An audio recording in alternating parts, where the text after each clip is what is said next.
Miarahaba anareo rehetra tafavory eto indray androany asabotsy amin'ity atrikasan'ny fampianarana ity. Izaho aloha no hanomboka ny resadresaka eto mandra-piandry izay mbola tsy tonga amin'izao fotoana izao. Faly miarahaba anareo any Madagasikara, faly miarahaba anareo aty ivelan'ny nosy, ianareo talehan'ny fampianarana, ianareo mpampianatra. Dia manantena fa aheno zavatra mahafinaritra tsika eto anio, mitatitra izay fanaovana eto sy ny vinavina izay hoentina manaraka. Samy miomankomana amin'izany avokoa isika rehetrarehetra. Firintsika izao 7:10 dia miarahaba ny Fara avy any Norvège, miarahaba ny Arsoa avy any Berlin, miarahaba ny Tsiry avy any Toulouse, Sylvia avy Antsinananary, Jacqueline hitako eto ihany koa, Iaingo, eo, oui, hatramin'ny Côte d'Ivoire tafiditra ato dia arabaina manokana ianao sambany. Salama Bernardin tafiditra ihany. Rahabatsika rehetra ara mialatsiny fa somary taratara fa kay nisy mot de passe androany. Tsy tara anao fa tena niandrinao mihitsy izay vao sokafa na le izy fa mahafinaritra. Mahafinaritra. Dia miarahaba ny Clément Rabarsolofo, Nanasina, Willy, Miary, 8:20 fahasalamana manao dodolo sika. Sokafa ny micro fa tsika samitsika no eto. Miarahaba io koa dera. Faly hafa tonga dera. Manao dolidoly. Misy zany Norvège, raha ny momba manokana zany ny ety ivelan'ny nosy, Norvège, Allemagne, Suisse, telo zay, ao ve Canada, mbola tsy hitako ato, ao ve La Réunion, mbola tsy hitako eto, ao ve Benelux.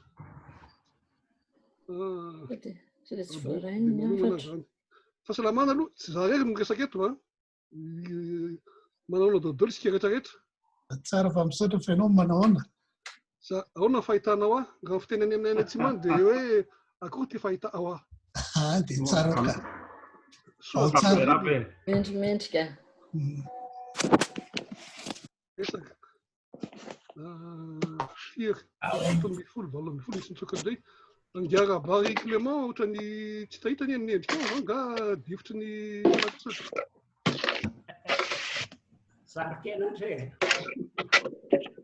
Tato mbola tsy nahita ny endriny koa. Raha mahafantatra ny Clément, tsisy mahafantatra ny Clément ne? Tsisy mahafantatra azy ohatrany izy any Clément zany. Ohatrany Fara. Tsy hainay Io izy io e. Izy io. Faly mahitanao elaela zany e. Salama e. Salama. Eo ihany. Fahatany any Tsirabe. Averina zany Clément e. Izy foda tsire. Salama daholo. Azafady tafitra fa tafitra. Maino anao?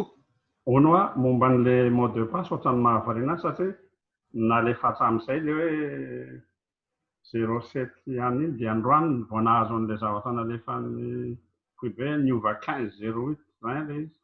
Zay nataraka mbola nandefa an'iny vaovao ka manalasala zao hoe ry olona izay hiditra izy any hidiry an'ilay taloha sa ahoana satria rehefa miditra tokoa ny manontany mot de passe izy. Valeko kely ngamba izay le raha tafilodera ny rahabatsika rehetrarehetra momba ny mot de passe ity atrikasan'ny fampianarana sy antenimera foibe ity atrehan'ny tompon'andraikitra rehetra eto amin'ny Fintima dia izay ny antony nasiana an'ilay mot de passe fa ilay seho natrehantsika isaky ny hariva iny sisy mot de passe azon'ny olon-drehetra atrehana. Le olana mantsy tamin'ilay misy an'ilay mot de passe eo misy koa ny takalo-dinika morom-patana misy ny mot de passe amin'ilay izy dia ty atrikasa atrehantsika ity koa misy mot de passe dia inona le efa naparitaka amintsika iny. Asana mazava zay na misy anampiana hitafika anazy. Ny olana kely fotsiny mantsy nisy olona rehefa le mot de passe vaovao zao androany le izy aloha no hitako mety ho zany tsy naharay. Dia fanomena an'ilay taloha ny olona zany hoe eny hita aloha izay afaka miditra fa dia zay kely zay no nanahirana kely. Miarahaba tompoko. Tafiditra ihany afa tena miala tsiny fa misy namana tokony hiditra koa fa le mot de passe io no tsy nampozina mihitsy dia misy olana be mihitsy vao eo vao hitako ilay izy vao zay vao eo vao tonga. Mety hisy olana ho an'ny olona hafa zany ity zavatra ity. Rahavantsika rehetra mahakasika an'izay zany ho an'izay olona te hiditra ka tsy tafiditra izy mino fa hiantso anareo izy anontany hoe maninona izay miarabany rehetra azafady fa zao vao mandeha micro miarabo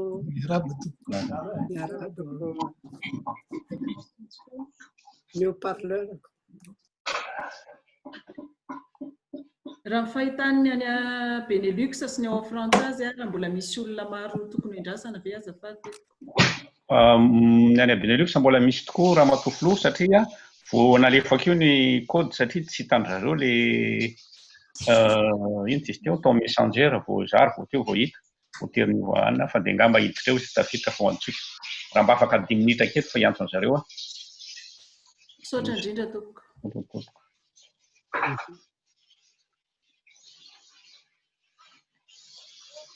Tafiditra ve Sonia? Dia efa samy makomana amin'ny tatitra rehefa avy eo zany tsy rehetra. 818 425 1442 15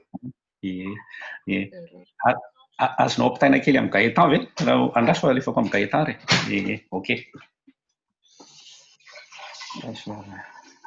Tatitra fohy dia fohy momba ny asa vita sy izay kasena atao amin'ny fidirana no ifanaovantsika rehefa avy eo ka dia samy manomana an'izay. Tsy hanana fotoana firy valam-parantsika rehefa avy eo.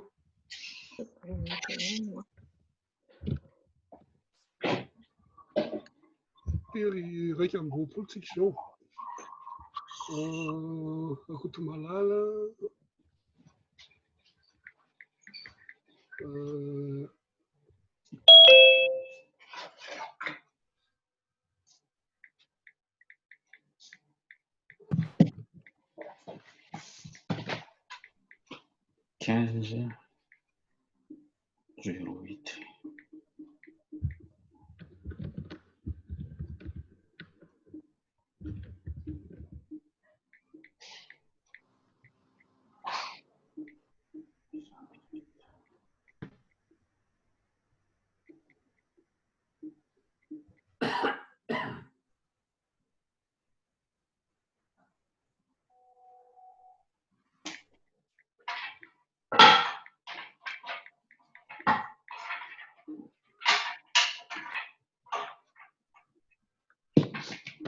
Fa misy solotena ny La Réunion ve ao Maurice angamba tsisy.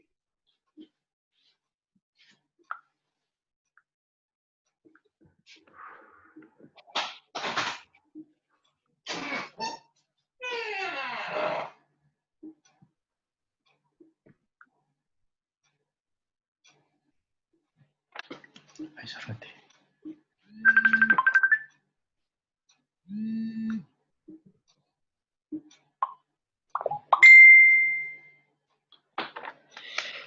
Ok.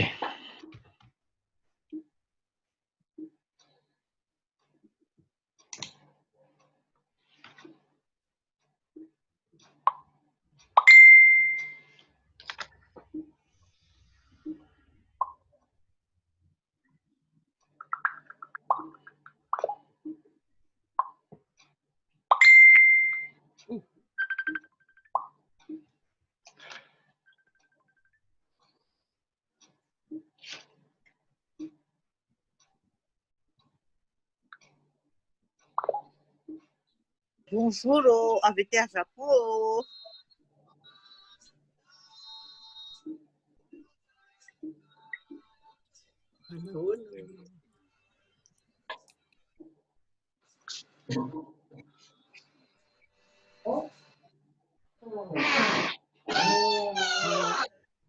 Mandra-panomboka amin'ny ho an'ny rehetra amin'ny ambany indrindra amin'ny Zoom ry ambany ry misy soratra hoe converser.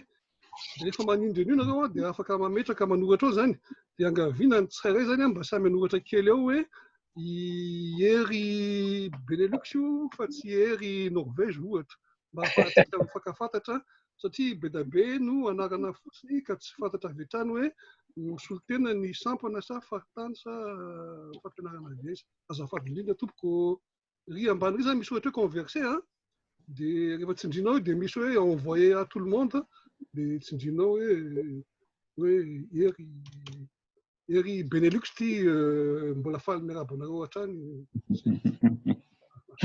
alatsiny eo Ohatra tafika. Maheno ve tafika? Maheno ve anao? Mahinanao tsara dia tsara dimy ambony dimy izy no maramila.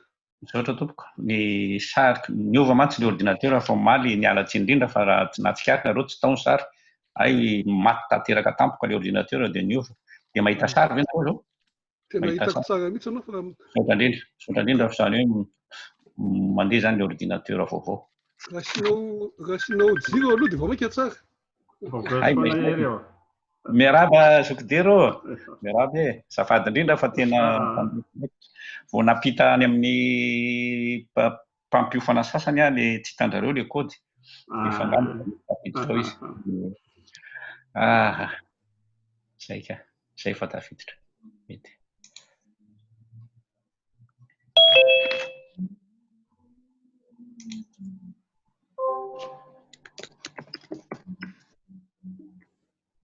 Izy ty ngamba nitalia tafika rehefa hoe andefa an'ilay takitra mba sy kely famerenana ihany amin'ilay hoe partager l'écran fa efa ho an'ilay badabada ohatranay mety ho sahirakilana amin'io na tsy fina famerenana.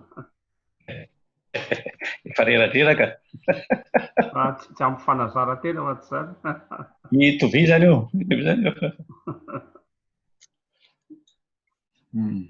Ay tsy afaky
Tsy maintsy atsoratra nga ilay tatitra tafika sa azo atao am-bava fotsiny ihany? Tatitra fohy no atao. Io zany raha efa vitanao atsoratra ilay izy, sa ohatra ka misy fotoana ahafahana manao azy dia araba soa fa raha tsy misy dia efa atao am-bava dia efa atao fa dia atao vonona ilay antsoratra dia apitao rehefa avy eo ahafahana manao ny tahiry sy manao ny zavatra ifampizarana zany. Mahavaly ny fantahina ve zay Akso? Mahavaly ny fantahina ve zay? Mahavaly tsara misaotra ny saika hoentiko am-bava fotsiny aloko sy fatana. Zay dira mantsy milaza ny partage d'écran dia olo atafika azafady ina moa ilay tatitra atao momba ny fampianarana momba ny isam-pianatra ina moa ny tokony atao amin'ny tatitra amin'ny manaraka eo? Ny tatitra zany dia tompana amin'ny fampianarana natao tamin'ity taona ity. Firy mpianatra vita avy mifanadinana sa aiza ho aiza dia inona ny vina manaraka zay amin'ny ankapobeny zany. Faly miaraba ny rahabe tafika avy any Japon. Wow, mahafinaritra zany. Miaraba anareo tompoko. Tsy membre fa m'intéressé be amin'ilay kabary. Zany? Tsy membre fa nividy boky kabary tany RNS tany à Paris il y a quelques 3 ans zay dia m'intéressé be ako. Mbola vao hianatra zany aoriana kely eo e. Mahafinaritra, mahafinaritra. Eny tompoko ia faly miaraka aminareo tompoko. Azafady kely izy momba n'ilay tatitra teo angamba tsy tatitra isaky ny faritany fa tsy hoe ny sampana tsiraina anao tatitra sa na tatitra isaky ny faritany isaky ny faritany ilay izy. Isaky ny faritany tsy le fanalefa voangy ianao moa zany a? Raha tsy diso hoe fanalefa voangy nenay. Okey, mazava.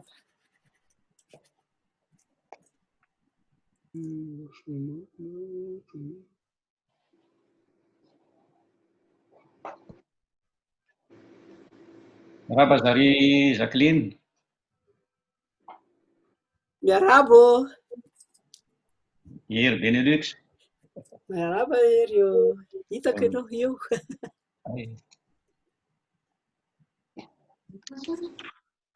Eny ary tompoko. Faly miarabantsika ary amin'ny mpifanindana teraka no ionana eto indray ankehitriny amin'ity atrikasa fampianarana taona 2024 ity. Dia mba hatrany hoe atrikasa miavaka izao atrehantsika izao. Dia hanomboka ny fotoana aritsika andehantsika hiatrika hanatanteraka ny hira faneva Fimpima.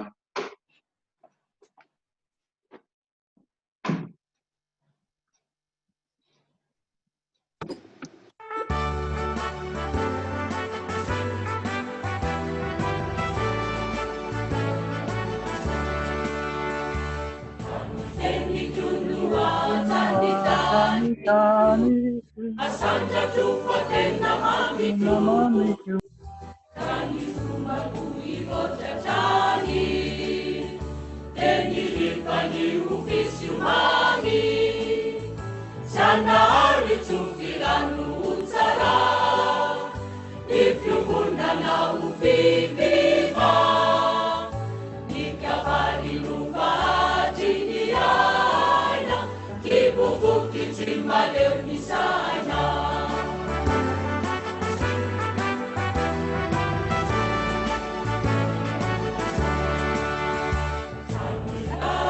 Irai sakuamini Mifiaka kundi suciulanini Amni malaga sireja Amni nusi zai tarafi tweja Sanari tufiranu utara Ifyuhuna na ufipima Nikabari numbati ni aina Kibuku kitimale nisaina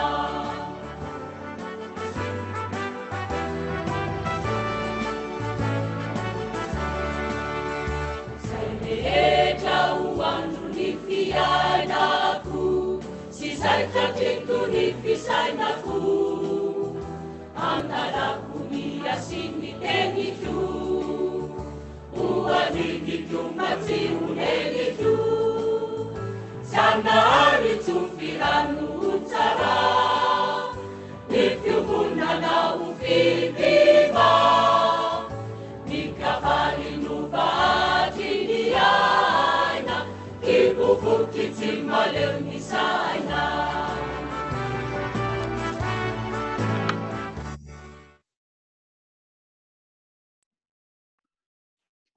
Eny ary tompoko. Avy hatrany ary dia iroso amin'ny fandaharam-potoana isika ao anatin'izao atrikasan'ny fampianarana izao dia ho tanisaiko amintsika eto hoe tahaka ny ahoana sy tahaka ny ahoana moa izany zotr'izany fandaharam-potoana izany ankehitriny. Aorianan'izao fitantarako ny fandaharam-potoana izao dia iroso avy hatrany isika amin'ny lahateny izay tanterahan'ny talian'ny fampianarana. Na ny talian'ny fampianarana avy eto Madagasikara izany na ny talian'ny fampianarana avy any ivelan'ny nosy. Aorian'izay dia anokatra avy hatrany ny atrikasa isika amin'ny alalan'ny teny izay ataon'ny ramatoa filoha. Aorian'izay dia nitatitra isam-paritany ka ny eto Madagasikara aloha nanomboka azy ny Andriamatoa filoha-mpanampy eto amin'ny ivon'ny Barofibe no mandrindra izany tatitra isam-paritany izany. Ary aorian'izay dia nitatitra isam-paritany avy any ivelan'ny nosy. Ny mandrindra izay indray dia Andriamatoa talian'ny fampianarana avy any amin'ny ivelan'ny nosy izany. Aorian'izay dia nitatitra sy tetikasa avy amin'ny Foibe ka ny avy eto Madagasikara no manomboka azy dia avy eo manohy izay tatitra sy tetikasa izay ihany koa ny avy any amin'ny Foibe ivelan'ny nosy ary mamaraparana azy zany dia ny eo amin'ny samihafa sy ny famaranana izay tanterahan'ny Ramatoafoloha. Izay amin'ny ankapobeny ny fandaharam-potoanantsika ao anatin'izao atrikasa izao. Avy eto any antsika dia hiatrika izay lahateny tanterahan'ny talian'ny fampianarana avy eto Madagasikara sy ny talian'ny fampianarana ivelan'ny nosy izay.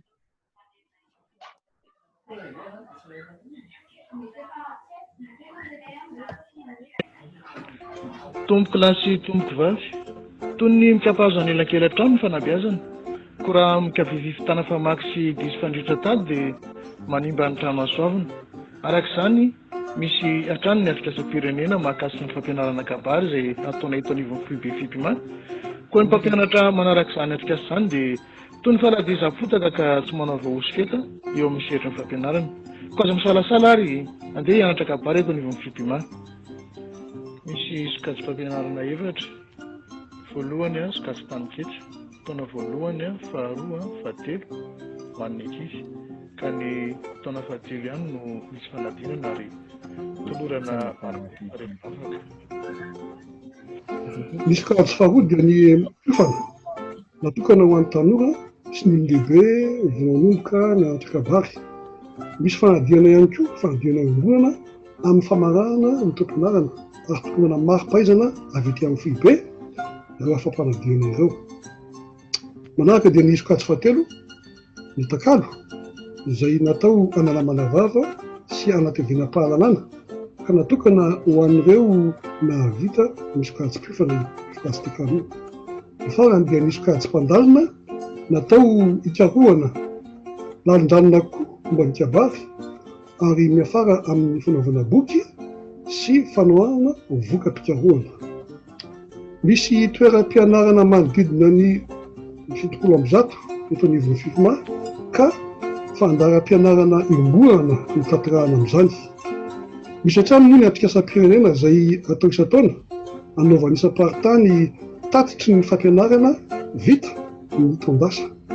Misy ihany koa ny fiofanana mpampianatra izay anatsarana ny fandaharam-pianarana sy ny tontolon'ny fampianarana. Mpampianatra kabary anjatony no manaraka izany atrikasa izany ary izy ireo indray no mampita izay novatoviny any amin'ny sehatra misy azy avy.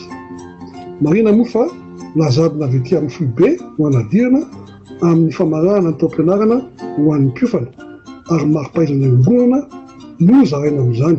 Fa ankoatr'izay eto anivon'ny Foibe Fipima manokana dia manatanteraka fiofanana tselatra isan-taranja. Vita ao anatin'ny 3 andro io fiofanana io natokana ho anareo te ahay kabary ka misafidy anareo ho hevitra manokana ohatra tsingeritaona samihafa na filipanana zava-bita na koa famangina fahoriana ohatra. Misy ihany koa ny takalo dinika mokopatana isa tapabolana io anasana ny fikambanana ny fikambana Fipima rehetra maneran-tany. Tolotra ampiterin-davitra tonga mandomba rahavarana isa-tokantrano io naiza misy ny mpikambana efa takatry ny teknôlôjia vaovao Zoom na Facebook. Ka amin'izany takalo dinika mokopatana izany dia misy ireo sangany raindahiny ary ny avaram-pianarana no mitsongain'ny Foibe hitondra ny dinika. Tsy mety ny manaonaona eo am-pototry ny sokotra, tsy mety koa ny mitelin-dora eo amilan'ny mamy. Koa ho anareo izay mbola tsy mahafehy ny kabary araroty ny fampianarana kabary maneran-tany izay atolotry ny Fipima. Mianara amin'ny fotoana mahamety anareo naiza misy anao, ahaizanao mandahatra sy ahobiazan'ny fifandraisanao amin'ny manodidina. Aza misalasala mifandray amin'ny Fipima.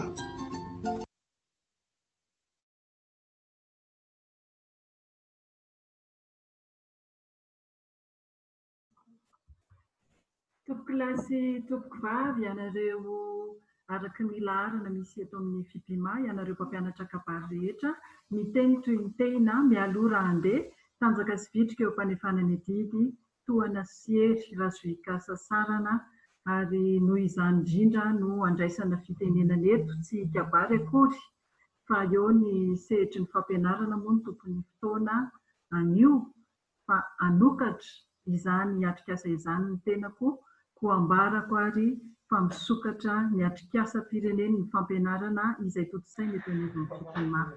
Misaotra tompoko.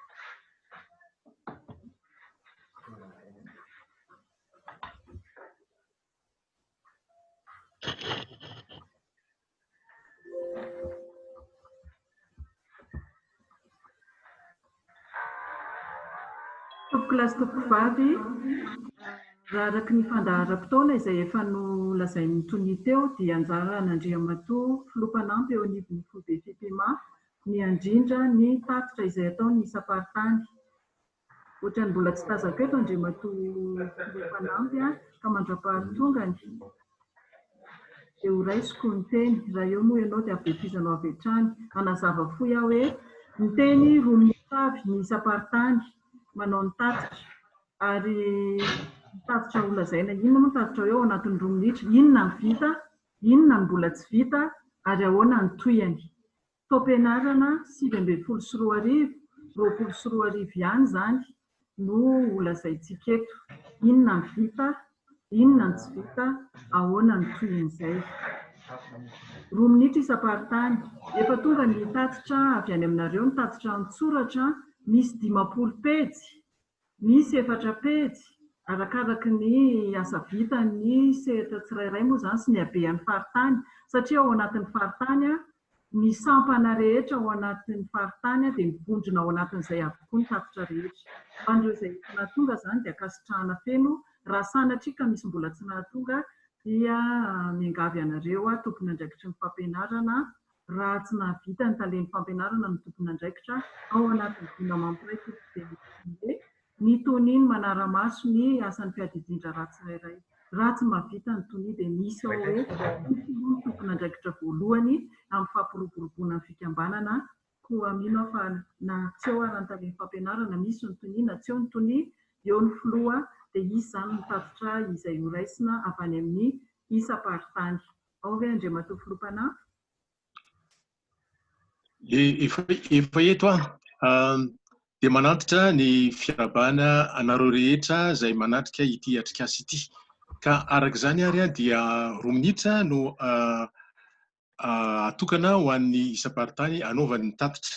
Arak'izay dia ny teny ny zava-bita anareo dia ny teny izay mbola tsy vita ary ny ety manana ho amin'ny ho avy. Ka alao ary ataontsika anomboka amin'ny avy eto antoerantsika. Zay mety dia iza ny efa voninao ny faritany Antananarivo.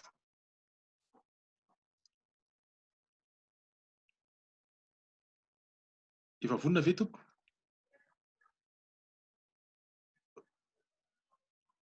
Roa minitra ihany no ka tazako eto ary aloha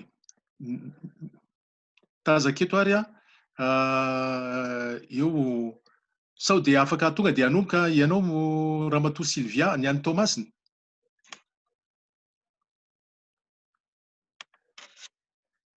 Alefaso ny micronao fa mbola tsy mandeha. Zay. Eo tompo. Mitonao.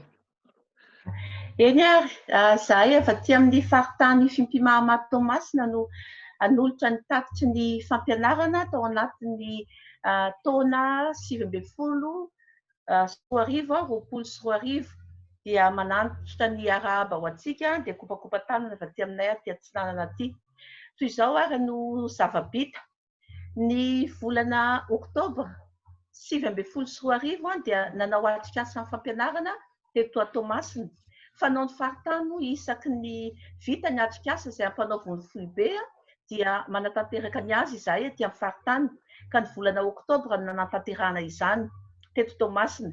Noho ny fahitana nefa fa somary vitsivitsy nanatrika ny atrikasa tamin'izay fotoan'izay dia notohizana indray izany ho an'ireo izay tsy nanatrika tany Mahanoro ny volana Novambra. Ny taom-pianarana ihany koa dia nisokatra ny volana Novambra volana oktobra 2024 nisy rantsana maromaro no nisokatra tamin'ity taom-pianarana ity dia ao ny rantsana avy eo amin'ny collège Colibri tao Moramanga, dia ny rantsana avy eo amin'ny CEG référence eto Toamasina ary ny rantsana avy any amin'ny école privée Genius eto Toamasina ihany.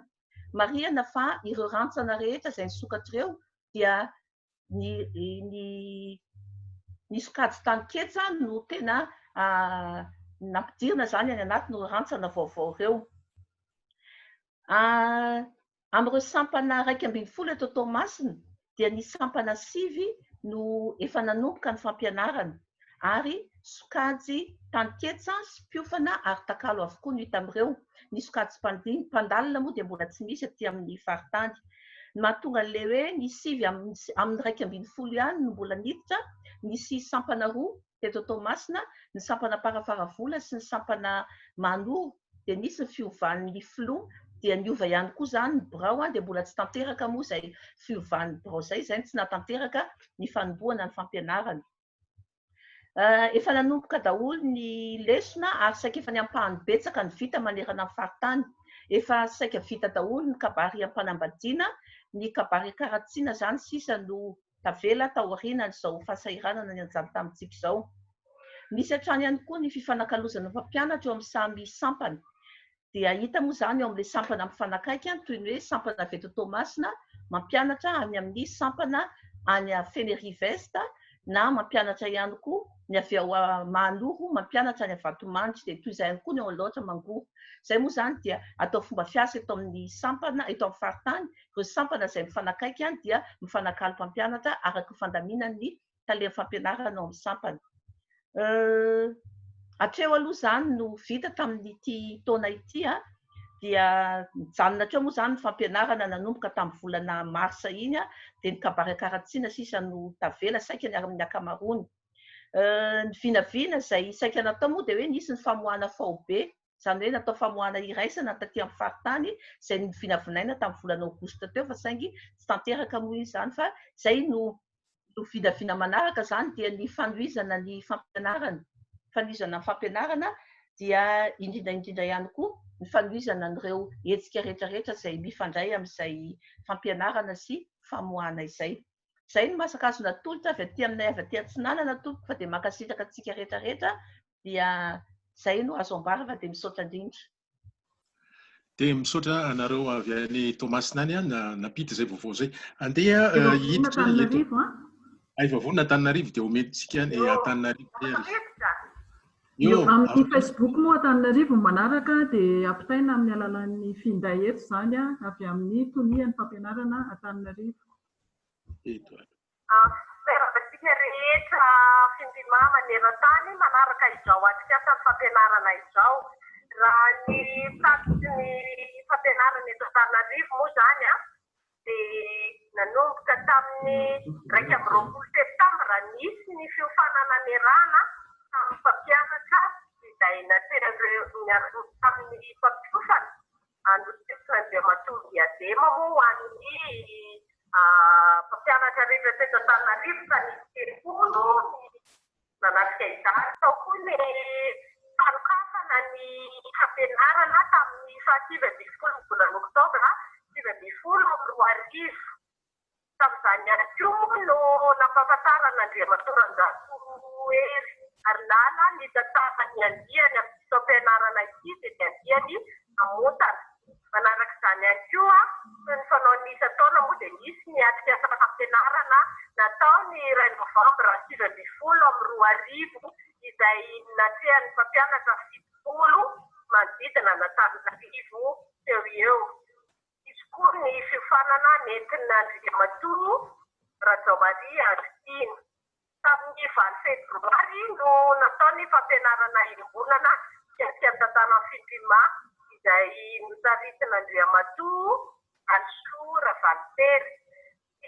Raha mahakasika ny sampana eto Antananarivo dia misy sampana 10 ka ny raha taritina fohifohy dia ny avy ao amin'ny ny faritra Nanamaso moa zany dia misy ny eto anivona Antananarivo, dia misy ny any Ambokolava ary misy ny any Tasy. Raha ho an'ny Ambokolava zany dia misy sampana raha iny rantsana. Ho an'ny Tasika dia misy rantsana anankiroa ao anatiny. Ny Mamy misy rantsana anankiroa, Ambotrimanjaka misy rantsana 4, Andrefan'ny Arivo misy iray, Antehiroka iray, Ambohidratrimo iray, Piava misy rantsana 4 fa 4 ihany no sy fampianarana. Ao Mahitsy misy rantsana 5, ao amin'ny anitra nentin-drasana misy anankiray, Malaza Gileada misy rantsana 7, Kanto misy rantsana 10, Rombifolo ny rantsana fa ny 10 misy fampianarana. Ny Fiantso moa dia tsy misy rantsana fampianarana, ny Sarovazo fa misy anankitelo, ny ao amin'ny faritra Analoranga Mitsilo misy 2 ny ato amin'ny faritany adidin'ny faritanina Antananarivo mivantana moa dia misy rantsana anankitelo, ary ny ato amin'ny Foibe misy rantsana anankitelo izay avy aty amin'ny Foibe. Ny asa tsy vita zany izao dia ny tokony tanterahana tamin'ny faharoan'ny volana Mey dia ny fididiana toera manan-tantara izay notasaina natao teny Antsahandita fa ny toetra misy maneran-tany moa dia tsy tanteraka izany, ary miady ny daty izay anatanterahana ny fanadinana andrana fitsampana sy ny fanadinana fiomgonana eto Antananarivo. Izay zany izao ny asa miady ary ao aorianan'izay moa ny famoahana. Toy izay zany ny fampihinana kely ao anatin'ny 2 minitra ny tasiky ny fampianarana eto Antananarivo ka misaotra sy mankasitraka antsika rehetra ny aina. Dia misaotra Antananarivo isika no izany tatitra izany. Andeha mbola hijanona eto ampovoantany isika. Afaka manome ve ny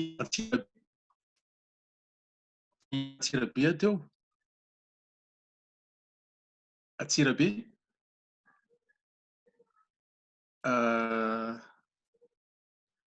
Mbola tsy vonona Antsirabe. Alao indray ary hijery Antsirabe. Mbola tsy ao hoe Antsirabe hitako teo ny avy any Mahajanga, Andriamatoa Christophe. Andriamatoa Christophe. Fampianarana manatrika eto ihany koa, taleha fampianarana Mahajanga. Ay, taleha fampianarana Mahajanga tokoa sao dia tonga dia afaka miditra aloha Mahajanga mialoha kely ny Antsirabe. Mahajanga. Izy teo. Eo mbola ireo daholo aloha fa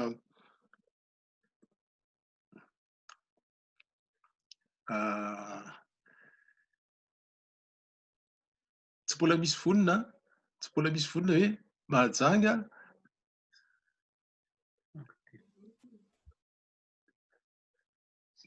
Avy aty Mahajanga. Eo.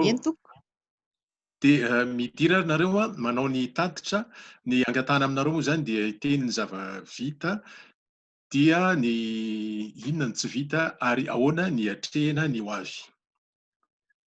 Misaotra tompoko. Ny avy aty Mahajanga aloha zany dia ny ampahan'ny famoahana sy ny fanaterana ihany no vita hatreto.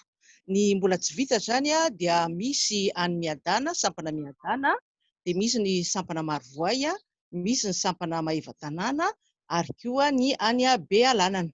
Zay zany no tsy mbola vita. Ny hatrehana an'ilay izy moa zany dia afa samy nametraka ihany ny sampana hoe inona no omaniny amin'ny taona manaraka. Dia raha me ohatra tsika izao dia ny endry zareo sampana any amin'ny faritra Sofia, izay misy ny sampana lohan'ny Sofia sy misy ny sampana Tsohi ao Antsohi, dia ny fankalazana ny 15 taona zany no homasoandry zareo. Ny ambony rehetrarehetra kosa dia hoe vao misokatra eo vita ny fiomboana afaka atao dia tanterahana avokoa ireo fanaterana sy ny famoahana mbola tsy vita.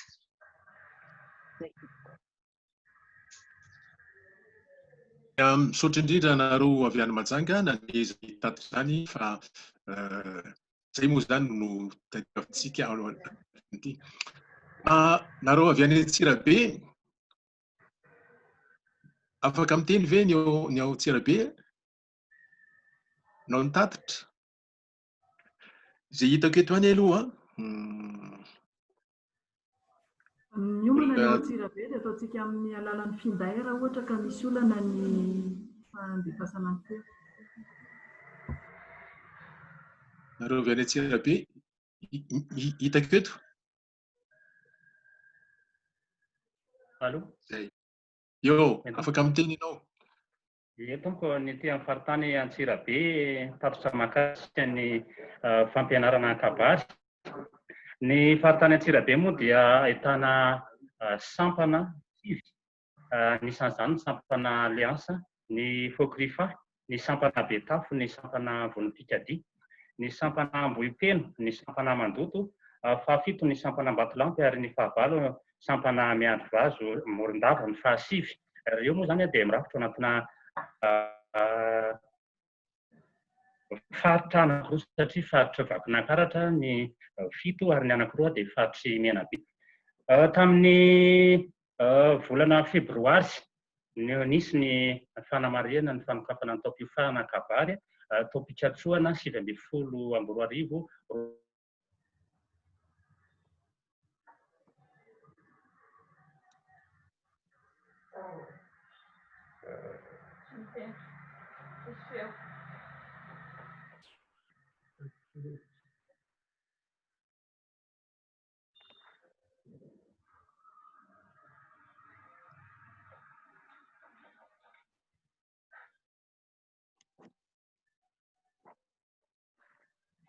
Mialaviran'ny toerana moa ny amin'ny Miandrivazo sy Morondava dia tsy nahatonga solon-tena izy ireo. Dia natomboka tamin'izany moa ny etaetany rehetra mahakasika ny endrika anehoana ny fampiofanana kabary, ka dia ny mahasoana mihitsy ny hoe tokony asiana ny fifanakalozan'ireo mpampiofana mitety sampana, zany hoe mifanakalo ny mpampiofana avy any amin'ny sampana hafa mampiofana any amin'ny sampana hafa.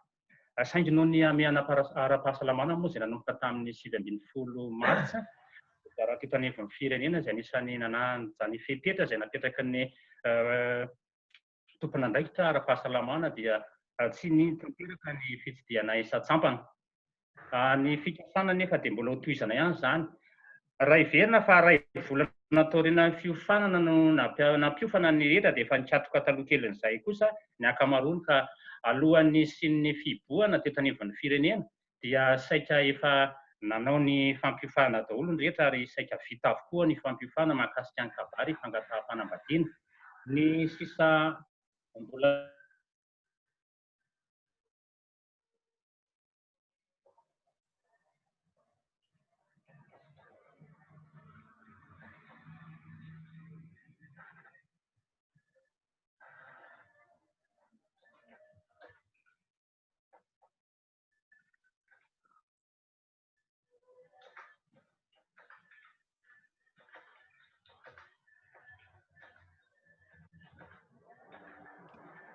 fampiofana tatitra mahakasika ny fampianarana sy ny fampiofana dia faritany Antsirabe, fa ny mahakasika ny fanadinana endrikendriky ny fanatanterahana fandaharam-piofanana izay tsy vita kosa dia mbola ho tanterahan'ireo komity paritany izay mbola hanao ny fiovoriana raha ampitso izay atao eto Antsirabe. Mahakasika rehetra manaraka ny fampitavy amin'ny paritany Antsirabe.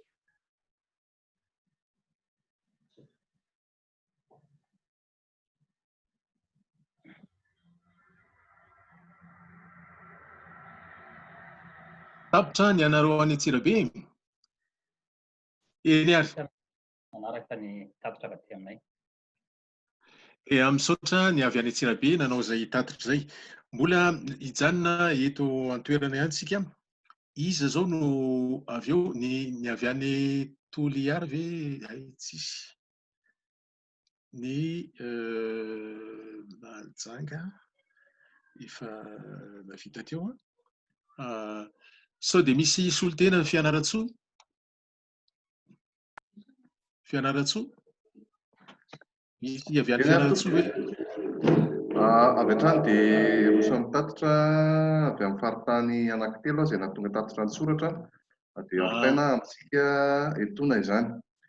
Mahakasika ny faritany fimpimana Fianaratsoa dia misy sampana valo mandrafitra izany faritany izany. Ao anatin'izay sampana valo izay ny sampana Sofianitse, sampana Tanambao, sampana Masotatsimo, sampana Ivory Avaratra, sampana Miaramandroso.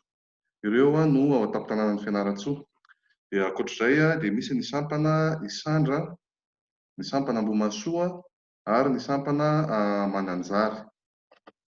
Ao anatin'ireo sampana valo ireo dia ny sampana efatra no efa nanomboka ny fampianarana. Dia ny sampana Masotatsimo sy ny sampana Ivory Avaratra, ny sampana Miaramandroso ary ny sampana avy any Mananjary. Tamin'ny 4 Novambra taona 2024 ny avy ao amin'ny faritany Fianaratsoa no nanokatra tamin'ny fomba ofisialy ny fampianarana tamin'ny taom-pianarana 2024-2025 ity. Dia avy eo moa izany ny fahatapahana tao anatin'ny zavatra nitranga teto amin'ny firenena dia tapaka ireo fampianarana efa natomboka ireo ary ireo sampana efatra izay tsy nanomboka moa izany dia tsy mbola afaka nanomboka ny taom-pianarana ihany koa. Ankoatr'izay dia misy ihany koa ny fifanana tselatra izay tanterahana ao amin'ny tanterahan'ny faritany fimpimana Fianaratsoa ary efa natanteraka izany izy ireo tamin'ireo olona avy eo amin'ny tompony andraikim-panjakana mangataka izany fifanana tselatra izany. Izay no azoko ambara mahakasika ny faritany fimpimana Fianaratsoa amin'ny ankapobeny. Ny faritany fimpimana Toliara dia misy sampana efatra ankehitriny ao anatin'izany faritany izany dia ny sampana Toliara voalohany, ny sampana Toliara faharoa, ny sampana avy eo Ambovombe, avy any Ambovombe ary ny sampana avy any Fort Dauphin. Ireo sampana efatra ireo dia samy misy fampianarana avokoa ary ny fanombohana taom-pianarana izay natanterahana tao amin'ny faritany fimpimana Toliara dia tamin'ny volana Janoary taona 2024 dia nahavita fampianarana in-efatra misesy avy izy ireo dia tapaka ihany koa ny fampianarana satria nisy ny zavatra nitranga tsy nahafahan'izy ireo nanohy ny fampianarana sy zava-misy eto amin'ny firenena dia mijanona ihany koa izany fampianarana any amin'ny faritany fimpimana Toliara. Faritany fimpimana Tsiranana. Anatin'ny faritany fimpimana Tsiranana dia manana sampana efatra izy ireo. Ao anatin'izay sampana efatra izay dia misy ny sampana Antsiranana, ny sampana Anivorano, ny sampana Sirama Ambilobe ary ny sampana Sambava. Izay izany no sampana misy ao anatin'ny faritany fimpimana Tsiranana dia mahakasika ny fampianarana ao anatin'izy ireo dia tapaka ihany koa ny fampianarana satria tsy afaka nanohy fampianarana ireo sampana anankiefatra ireo. Izay amin'ny ankapobeny ny tatitra voaraiko ho an'ireo faritany telo averina any amin'Andriamatoa Filoham-panampy ny fanohizana izay tokony mbola nateraka ny tatitra. Misaotra indrindra tompoko.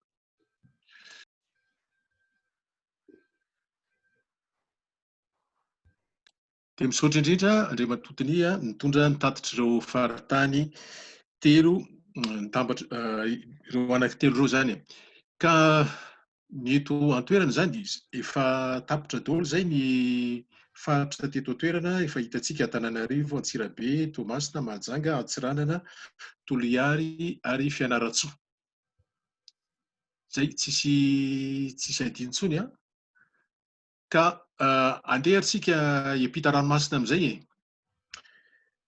ka omentsika ny andriambavilanitra izay efa hitako eto ny teny.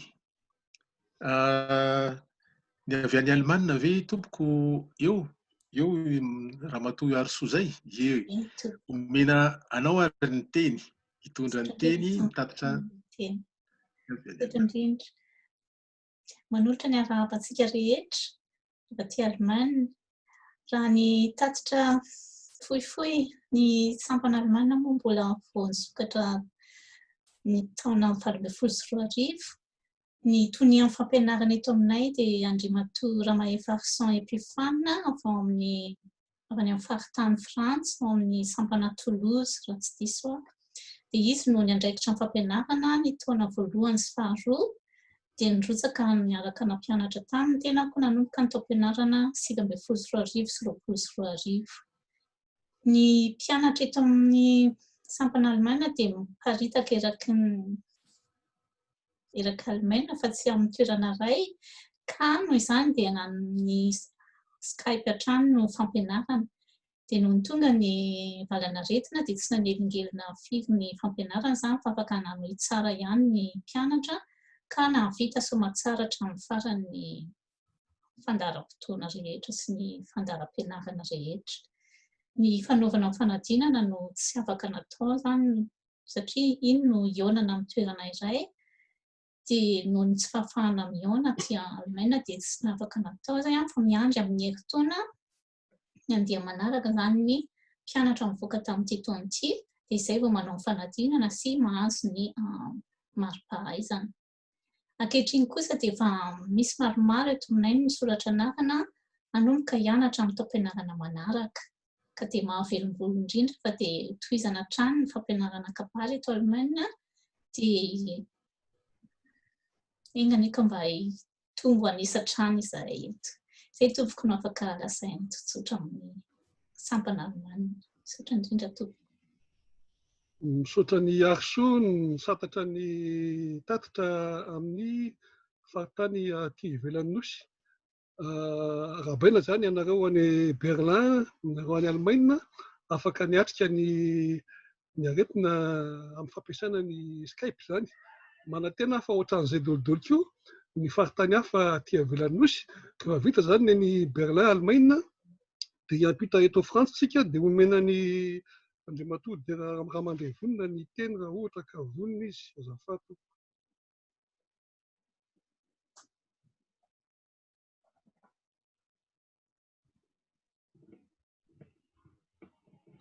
Marevy ianareo to? Mare tsara tompoko. Ay, izao ary dia fampianarana ny tety Frantsa moa izany dia aleo angamba ny tsy asiana an'io raha matofilo fa dia hoaingana koa izy raha ohatra tsy an'io. Ohatra azafady. Aleo ihany raha mety.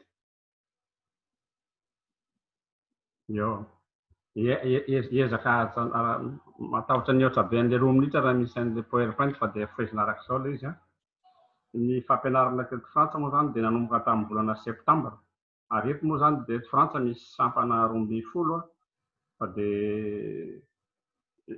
tsy dia izy rehetra koa ny avy hatrany dia nisy ny mpianatra tamin'ity satria efa io nisan'ny zavatra sarotsarotra. Fa dia ny totalin'ny isan'ny mpianatra teto dia teo amin'ny 930 ny teto faritany Frantsa ary amin'izay 230 izany any amin'ny sampana samihafa ary 4 kosa no nampianarana mivantana tamin'ny alalan'ny ampain-davitra. Ny zavatra misy dia izao hoe nandeha tsara mihitsy ny fampianarana fa nanomboka tamin'ny 17 Marsa ny fihibohana taty. Dia tamin'izay moa izany dia eo no avy hatrany dia tohizana izay natao ampain-davitra ilay izy fa dia natao koa ary na tsara zavatra azy amin'ny lafiny hoe nanao fampianarana iombonana izany teto amin'ny faritany Frantsa tamin'ny nanomboka ny fihibohana. Ka izany hoe ny mpianatra rehetra eo amin'izay afaka dia tonga tao dia ankoatr'izany koa ny mpampianatra rehetra no nifarimbona tamin'ilay izy. Fa dia ankoatr'izany moa izany ireo mbola nanao ny fampianarana manokana tany aminy dia mbola nanohy ihany. Dia azo lazaina fa hoe vita tanteraka ny amin'ny fandara-fampianarana izao. Fa ny fanadinana amin'ilay toedraraha misy eto Frantsa mbola sarotsarotra ny fivoriana setra. Dia raha vao azo atao efa ataonay amin'izao fidirana izao amin'ny volana septambra sy amin'ny oktobra. Izay ny amin'ny lazaina amin'izay ny amana. Ny manaraka izany indray momba ny amin'ny takalo. Ny takalo voalohany moa dia samy manao any anivon'ny sampana izay misy azy avy. Dia ohatran'izany koa ny amin'ny takalo faharoa fa ny takalo faharoa misy ny teto Paris izao no ataony hoe takalo miavaka ilay izy. Izany hoe izay indrindra hoe fandrombonana amin'ny Ampenin'Andriaromalala dia hifampizarana amin'izay rehetra afaka mandray anjara nisy azy ny avy any ivelan'ny nosy hafa dia fanen'andray anjara teo. Fa dia momba ny tadiketra indray Dia raha ny eto Frantsa dia mbola ray ihany any Montpellier tena misy amin'ny fampianarana tany ketsy. Fa dio moa zany dia misy fiaraha-miasa akaiky koa amin'ny atao hoe fampianarana teny malagasy na FTM zany hoe misy fandraisana akaiky ihany dia izy. Dia ny momba ny takalo dinika morom-patana dia efa nalefa tany amin'ny kambana ilay filazana. Dia izy io moa tena fanandrisa amin'ny fitaom-pialan-tsasatra ilay izy dia mbola vitsivitsy ihany no afaka nanaraka fa ireo izay afaka nanaraka aloha dia tena faly sy mankafy an'ilay izy fa dia aloha averina ho alefa indray zany ny fanentanana amin'ny efa tonga ny fidirana.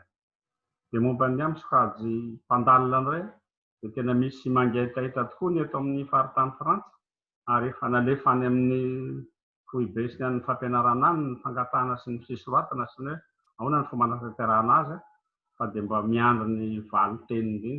Dia izay angamba no azo lazaina momba ny zavatra lasa. Oatra indrindra Flodera amin'izay tatitra izay mankasitraka anareo ihany koa nahita vahaolana anoizana sy hanaperana ny programme ny fampianarana zany. Ohatran'ny tsirehtsara. Manaraka mbola manao ampina angahy Dera? Tsireko ny teny tafika. Soatra indrindra nahita vahaolana nafahana nanoi ny fampianarana fa tsy nahavita an'izany dolodolo ny rehetra noho ny tsy fahampian'ny fitaovana sy ny alavinana. Manaraka ny faritany Suisse avy eo vonona i Bernardin. Sokafo ny micro Bernardin eo ambany eo amin'ny ankavia azafady. Misaotra indrindra tafika na amin'ny fitenenana ary miarabantsika rehetrarehetra indray tafahoana teto. Zaho moa no misolo tena ny mpampianatra eto Suisse amin'ny ity androany ity. Mino aho fa ny sasany koa dia mety mbola tsy mahalala an'izay mot de passe ohatranahy tamin'ny voalohany teo ihany. Ka ny tatitra ny fampianarana moa zany ny mpianatra teto Suisse moa zany dia 4 tamin'ny voalohany fa ny 3 ny tena ohatrany hoe vonona hianatra kabary fa ny anankiray fa 4 dia efa avy any Madagasikara efa nitafy lamba fa nanao fandalinana fotsiny kanefa teraka teo nandritra ny fitaom-pianarana izy dia nijanona ihany.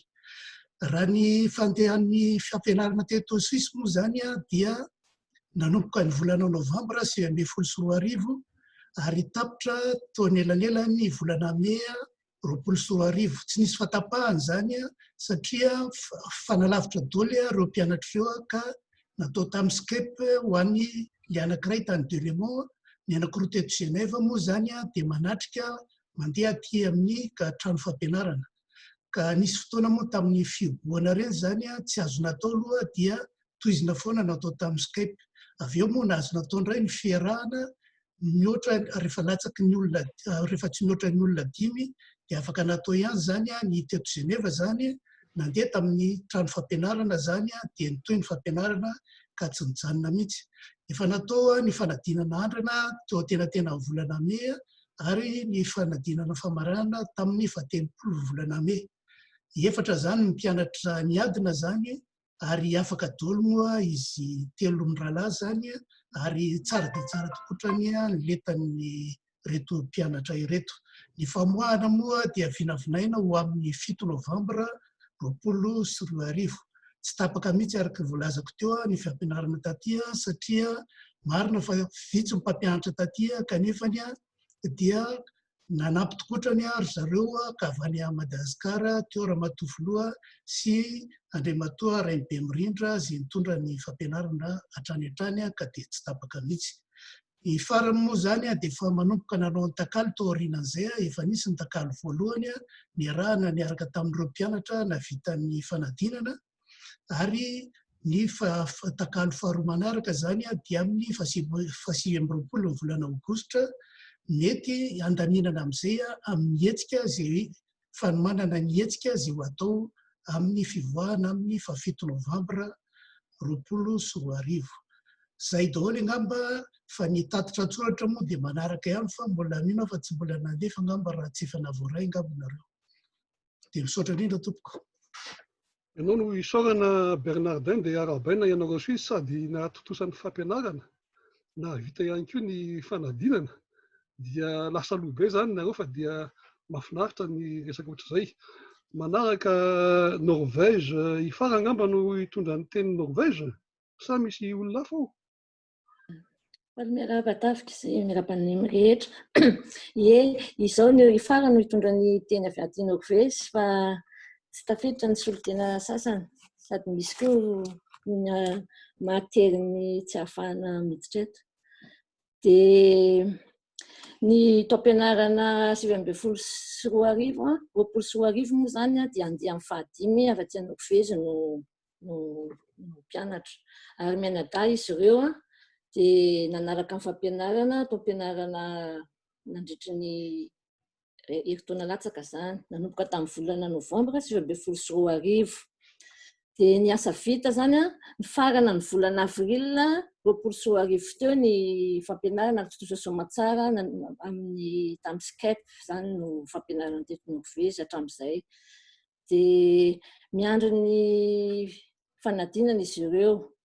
Fa ny mpampianatra nanao mpianatra andry zareo dia ny ray avy any Frantsa, dia ramatoa kely Tianandria Kotoarivelo, dia ny ray avy eto Norvezy dia Daniel Mazambe ary Charles Andenjavitrim.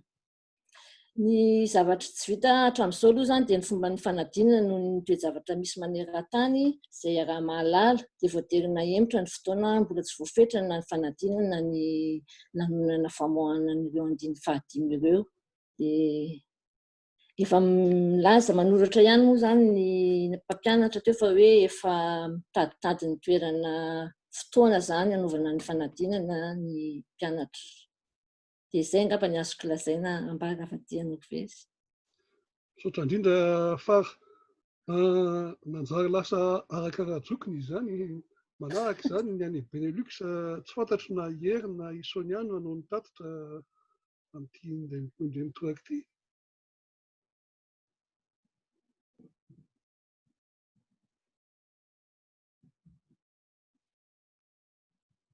Hoe Ier na Isonia hitako teo. Saotra nanome teny tompo. Saotra indrindra fa adino iray no nanapika ny micro. Dia ho raisiko avy hatrany ny teny satria ny Tonia, ramatoa Sonia sady manaraka ihany izy mbola mitaiza kely. Ka ny sampana Benelux dia nanao ny fanentanana atrikasa aloha ireo mpampiofana vaovao nandritry ny volana Aogositra 2024 niaraka tamin'ny Italia ny fampianarana ivelan'ny nosy. Maria Ketona fa ny mpampianatra kabary tany aloha dia ny andriamatoa Rabarsilofo Clément sy ny tenako. Ary ankehitriny rehefa vita ny atrikasa dia misy 4 mianadahy ny mpampianatra kabary eto Benelux izay nosokafana ny taom-pianarana tamin'ny volana 7 septambra 2022 ary misy 5 mirahavavy ny mpiofana amin'izany fotoana tamin'izany fotoana izany izay nahavita soamantsara ny fampianarana ary mbola mitohy hatramin'izao vita tamin'ny faran'ny volana Marsa ny fampianarana. Misy ny fihiboana fa nitohy hatrany noho ny tombontsoa azo amin'ny alalan'ny teknôlôjia. Tsy nijanona hatreo anefa satria nahemitra ny fanaovana fanadina sy ny famoahana ireo mpiofana ireo. Izay efa nahazo ny anarana atao hoe andihany andraina.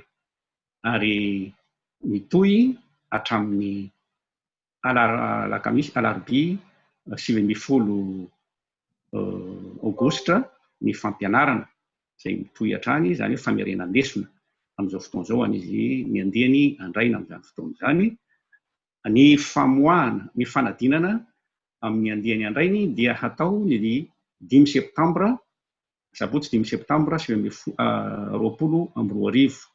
Ny famoahana kosa sy fanasaloran-damba dia atao ny 14 novambra 2022 raha sitrapon'Andriamanitra izay iverina fa vita soamantsara. Tahak'izay ny andihany 2022 sy 2022 izany hoe mbola miandry koa ny atrikasa miaraka amin'ny talian'ny fampianarana ivelan'ny nosy izay manomana ny taona 2022. Ankoatr'izay moa dia misy hatrany ny takaly voalohany atao hoe fanalamana vava nanomboka tamin'ny volana Oktobra 2022 ary mitohy hatramin'izao izay ao amin'ny tatitra na rehefa nandeha tatitra moa izahay dia mbola mitohy hatramin'izao hatramin'ny volana marsa. Dia eo koa ny takalo faharoa na ny takalo fanadihadiana amin'ny andiany santatra sy ny andiany fanamby. Dia noho ny fisian'ny dinika ny DNA dia nampirisika ireo andiany telo ireo zany ny santatra ny fanamby ary ny sandratra mba handray anjara amin'ny dinika izay nampanan-karena tokoa amin'izao fotoana izao, ary misy maromaro ihany no manatrika izany dinika izany sy ny handray anjara amin'izao fotoana izao. Dia misy 90 ny isan'ny mpandray anjara amin'ny dinika morom-patana voasoratra anarana, ary efa vita daholo ny mombamombanay raha tsy diso aho. Izay angamba no azoko lazaina dia hisokatra amin'ny 5 septambra 2020 ny fampianarana amin'ny taona voataom-pampianarana 2020-2021.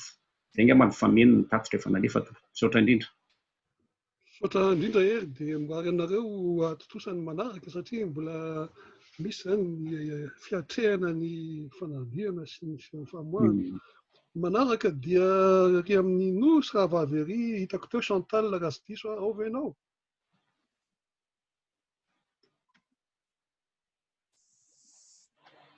Eny toko faly mifanatry tava amintsika rehetra manatrika izao atrikasa fampianarana izao. Izahay Championnat Réunion dia nanomboka tamin'ny volana oktobra 2010 sy 2020 ny fampianarana kabary andiany faharoa ka misafidy ny enadany mpianatra. Dia hatreo amin'ny fanolorana peratra ny lesona vitanay farany tamin'ny volana marsa 2020. Miato kely hatramin'izao ny fampianarana noho ny fisian'ny valana aretina ity, fa hotohizana amin'ny alalan'ny tambazotra tseratsera indray izany ao aorian'ny famerenana iombonana ao aorian'ny famerenana iombonana taon'ny FIOB zany dia hotohizana indray amin'ny alalan'ny Zoom ny fampianarana. Manana pitakalo miisa 9 menada ihany koa izahay, izay efa samy navita fanamalana vava daholo, ary manohy manaraka ny dinika morom-patana samy FIOB ihany koa zareo. Raha ny sitrapon'Andriamanitra dia ho tanterahana ny 15 volana Desambra 2020 ny lanonam-pamoahana ny anjifa faharoa sy fisaloran-damba ny anjifa anilo, ho anasanantsika rehetra sahady hiara-pahalinay amin'ny andro malaza io. Tsy manana toerana raikitra ianarana kabary moa zany izay aty La Réunion, fa tanterahana any amin'izay faritra be mpiofana misoratra anarana ny fiofanana. Ohatra, tamin'ny andiny voalohany dia tany Saint-Denis ny fampianarana no natao satria maro anisa ny olona mipetraka any no miofana. Ny anjifa faharoa indray dia any Petite Île, fa any ny ankamaroan'ny mpiofana no mipetraka. Indraindray aza dia eny amoron-dranomasina na eny amin'ny toeram-pitsangatsanganana izahay no mianatra, ary taranana amin'ny tsakotsako sy tsikitsiky ny fotoana. Dia maro ihany koa nefa ny malagasy maka laharam-pifandraisana rehefa eny Kalamanjana eny izahay, ka betsaka zany ny malagasy iny. Dia manantena zany izay fa amin'ny anjifa fahatelo ho maromaro amin'izay ny malagasy hianatra kabary any La Réunion. Misaotra tompoko naharitra hatramin'ny farany. Misaotra indrindra Chantal, toatra nefa manitra vakansy izany avy miresaka ny La Réunion kanefa ao anatiny fa tsy afaka mandeha makany aloha amin'izao fotoana izao. Misy valo moa ny faritany aty ivelany nosy, dia ny sisa tsy nanao zany dia Canada sy Maurice. Canada ve misy olon-tena ao amin'izao fotoana izao satria nahazo aniva teo nefa tsy mbola nahazo ny tatitra avy eny aminy. Raha ohatra ka tsisy ao dia ny tatitra hitako momba ny Canada dia ny Canada koa salamian'ny La Réunion ihany, miparitaka ny mpianatra saingy lavitra be dia lavitra be ny elanelana, dia ny ery zareo zany ny fampianarana ampitain-davitra, izay no nataony. Ka tsy dia voaelingelina loatra ny fibohana ary zareo raha ny fahitako azy tamin'ny fizotrany teo, satria nisy ihany koa ny natrehako fa dia manana ny mpampianatra ampy napiny ny mpampianatra avy any Madagasikara ihany koa, hitako teo koa Ramatoafoloha nanampy amin'ny fampianarana tany Kanada, fa dia zotra soamantsara ny fampianarana, vitany zareo ihany koa ny famerenana, fa dia eo amin'ny fanadinana zao zareo raha tsy diso aho no misy kely mampiato azy, fa dia rehefa vita ny fanadinana zany dia roso amin'ny famoahana izy. Zay amin'ny ankapobeny ny any Kanada, mizotra amin'ny fampianarana, vita amin'ny famerenana, miandro ny fanadinana ry zareo. Ny any Maurice dia tsy nahazahoako tatitra asa ny eo amin'ny FOIB Ramatoafoloha raha ohatra ka nahazo momba an'izay ianareo.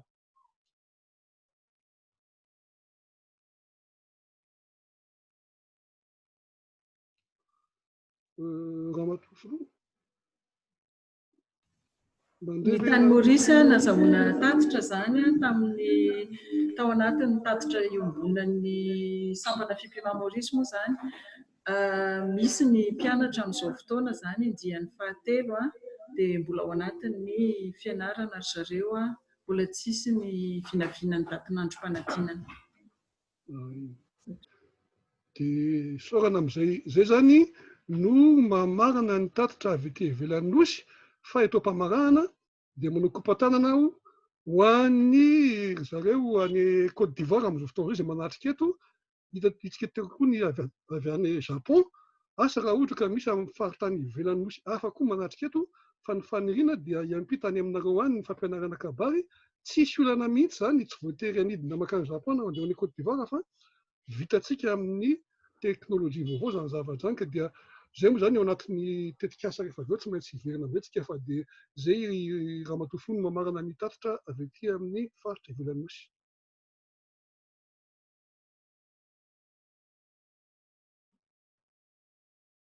Mba tian'indray mba fotsiny mitafika raha azo atao. Njetra moa tao ny lasa milaza ny fotoana amoahany dia zay aloha miala tsiny indrindra fa tena vonona tanteraka tamin'ny voalohan'ny volana May fa tratran'ilay valanaretina dia tsy azonao atao ilay izy. Efa vonona ihany koa tamin'ny 21 Novambra fa mbola mampisalasala be ilay valanaretin'ity dia farana ny ray fanapahan-kevitra ny roaparitany hoe anao tena hemotra amin'io 20 May 2024. Zay teny zay. Ina le daty eo dia azafady kely avy enketo le daty hoe? Le daty?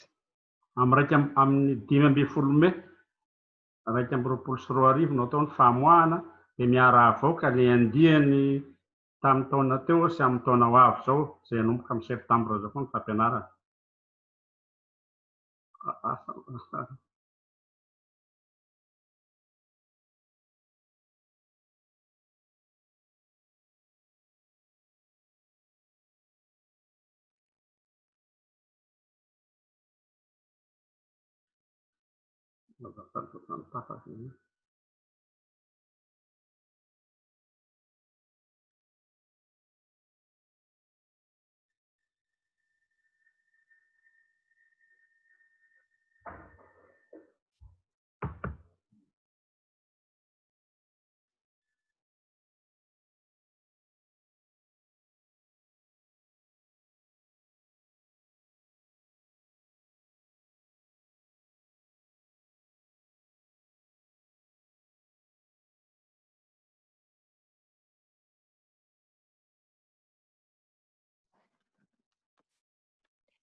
Maheno ve Andriamatoafoloha mpanampy? Raha ny fandaharam-potoanantsika zany dia miditra zany zao Andriamatoafoloha mpanampy hantanteraka ny tatitra sy ny tetikasa ny FOIB eto Madagasikara. Dia vita zay aorianan'izay dia mimona avy hatrany hitaly ny fampianarana Andriamatoa Tafika manatanteraka an'izay ihany koa tatitra sy tetikasan'ny FOIB ivelan'ny nosy.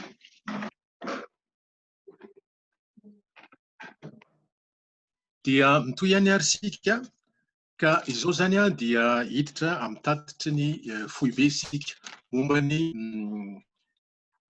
amin'ny taona 2024 sy 2024.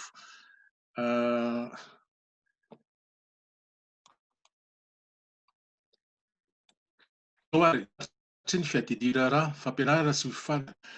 Ny birao FOIB zany dia mampianatra ny kabary amina toeram-pampianarana ambony maromaro. Anisan'izany ny ao amin'ny Université Catholique UCM misy 5 ny mpianatra ao hatramin'ny 20 ary misy mpampianatra 4 no mifandimby na mpianatra ao amin'ny dia ny toy ihany koa zany ny fampianarana kabary tao amin'ny Alliance Française. Ny Alliance Française dia nangataka ny FIPIMA mba hampianatra kabary ao ary efa namokatra horonan-tsary entina ampitiavana sy ampiroboroboana ny kabary eo amin'ny sehatra kultoraly izay isahan'ny Alliance Française isika niarahana tamin'ny Alliance Française zany.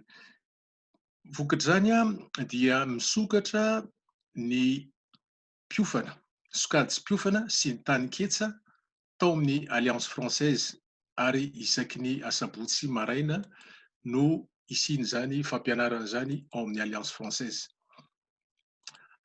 Ankehitriny zany dia nisy fangatahana koa avy any amin'ny CFRH na Centre de Formation en Ressources Humaines mangataka any FIPIMA zareo zany mba hampianatra kabary ao ary misy mpianatra maromaro ao misy eo amin'ny 10 ka hatramin'ny 20 eo koa izy satria miovaova aloha. Ankoatran'izany dia nangataka ihany koa ny tao amin'ny IESTIM, Institut supérieur eo à 67 hectares. Maromaro zany ireo toeram-pampianarana ambony ankehitriny no mangataka ny FIPIMA hampianatra kabary eo aminy. Efa nisy 3 ankehitriny zany naneho ny faniriny ary efa andalam-panatanterahana ny fandaminana momba izany. Ankoatr'izany ary dia efa voarafitra zao ny boky taridalana ho an'ny mpandalina eto anivon'ny FIPIMA. Aparitaka izany boky izany ary toy sy amafisina ny fiofanana omena ireo mpampianatra sy mpianatra mpandalina. Eto zany dia milaza izay fa anao atrikasa manokana ny sokajy sy mpandalina ho an'ny talen'ny fampianarana, ho an'ny mpandrindra sokajy mpandalina ary ho an'ny mpandalina. Atao ny asabotsy 10 oktobra 2020 ho avy zao izany. Zay zany ilay atrikasa manokana ho an'ny sokajy mpandalina izay anasana ny talen'ny fampianarana, mpandrindra sokajy mpandalina ary ireo maniry hiditra.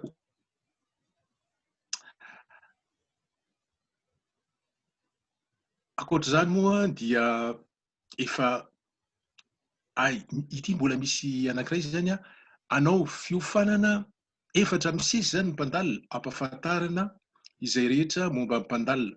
Ao anatin'ireo fotoana 4 zao no ahitantsika ny hoe afantarana ny hoe inona no atao hoe mpandalina, ny hevi-pikarohana sy ny fandalinana, ny sehi-pikarohana, ny fomba fitondrana ny fikarohana sy fandalinana, ny fenitra fandrafetana ny voka-pikarohana, ny fanoratana ny rakotsoram-pikarohana ary ny fanohanana ny voka-pikarohana.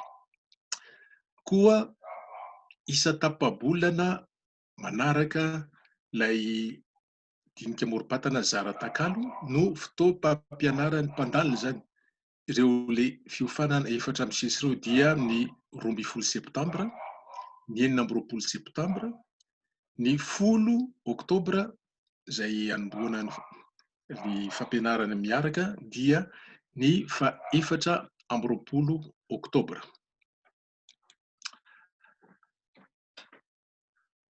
Hotohizana koa zany ireo fanofanana isanisany ka eto zay dia manentana narafitra tsirairay aneo ny faniriny andaminana ny fanaovana ireo fanofanana ireo.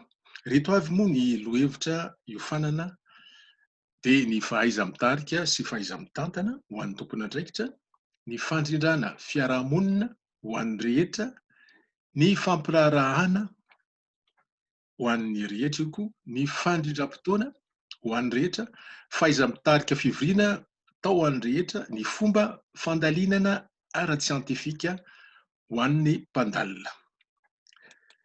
Dia izay zany ny tatitra momba ny fiadidiana eto amin'ny Foibe momba ny fampianarana zany dia misaotra indrindra anareo.